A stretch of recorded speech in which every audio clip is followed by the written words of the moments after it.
രാധിക എന്ത് ശാന്തമായ ഉറക്കം. ഏത് ശാന്തമാ? ശാന്തമല്ല, ശാന്തത. ഓർക്കാൻ വേണ്ടിട്ടാ ടൂറ്. അങ്ങനെ ഞങ്ങൾ ഫുക്കറ്റിൽ ഫ്ലൈറ്റ് ഇറങ്ങിയതിന് ശേഷം ക്രാബിലേക്ക് ടാക്സി വിളിച്ച് വരാൻ കേട്ടോ ചെയ്തത്. കഴിഞ്ഞ വീഡിയോക്ക് വൻ റെസ്പോൺസ് ആയിരുന്നു. എങ്ങനെയാണ് കുട്ടീനെ മേടിച്ച് ട്രാവൽ ചെയ്യണ പോലെ ഫുഡൊക്കെ എന്താ കാട്ടിയതെന്നൊക്കെ ചോദിച്ചിട്ട്. അവിടെ മുക്കിലും മൂലയിലും 7-Eleven ഉണ്ട്. അവിടെ നമുക്ക് എല്ലാ സംഭവങ്ങളും കിട്ടും. അവിടെ നമുക്ക് ബോയിൽഡ് എഗ്ഗ് കിട്ടും, അതുപോലെ കോൺ കിട്ടും. ഞാൻ അങ്ങനത്തെ ഹെൽത്തി ആയിട്ടുള്ള കുറച്ച് സംഭവങ്ങളൊക്കെ ആണ് കേട്ടോ വാങ്ങിയത്.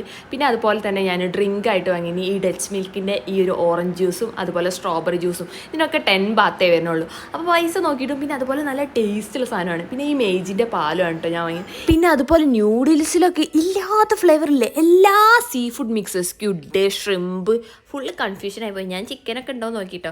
പിന്നെ ഇവിടെ മേക്കപ്പിൻ്റെ ഒരു കലവറ തന്നെ ഉണ്ട്. എന്തൊക്കെയാണ് സംഭവം എന്ന് ആദ്യം ഒരു പിടിയും കിട്ടാത്തതുകൊണ്ട് ഫസിക്കാക്ക് എന്നോട് പറഞ്ഞു ലാസ്റ്റ് വാങ്ങാൻ. ഇത് ഫസിക്കാക്കിൻ്റെ സ്ഥിരം ട്രിക്കാണ്. പിന്നെ നമ്മൾ സെക്കൻഡ് പോയത് വണ്ടി വാടകയ്ക്ക് എടുക്കാനാണ് കേട്ടോ. ഫസിക്കാക്ക് ഇന്റർനാഷണൽ ലൈസൻസ് ഉണ്ട്, അതുകൊണ്ട് തന്നെ നമുക്ക് വണ്ടി എടുത്ത് നല്ല കൂളായിട്ട് തായ്ലാൻഡ് ചുറ്റി കാണാം കേട്ടോ.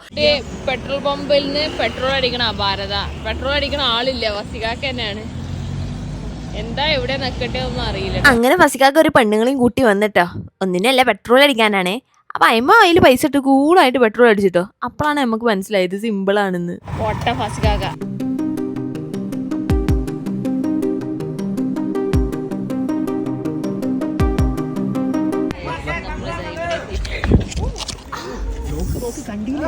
ഗ്ലാസ് വെച്ച് സ്റ്റൈലായിട്ട് വ്ളോഗ് ചെയ്ത് നടക്കേനെ കാലൊളിക്ക് അങ്ങോട്ട് വീണ് ആ കഴപ്പങ്ങോട്ട് തീർന്നു. അപ്പം നമ്മളുടെ ഫസ്റ്റ് ഡെസ്റ്റിനേഷനായ ഒരു ബ്യൂട്ടിഫുൾ ബീച്ചിലേക്കാണ് കേട്ടോ പോണത്.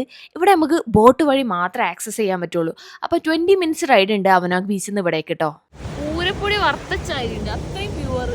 റെയിൽവേ എന്ന് കേട്ടിട്ടില്ലേ? ഞാൻ റെയിൽവേ ബീച്ചാണ് ഞങ്ങൾക്ക് കാണിച്ചു തരാൻ പോണത്.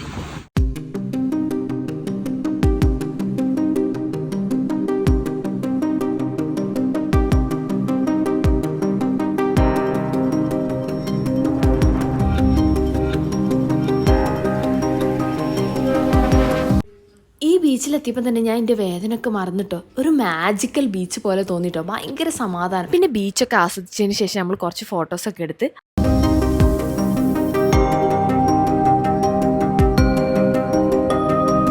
അപ്പം നെക്സ്റ്റ് വീഡിയോയിൽ കാണാം. കപ്പും കാ.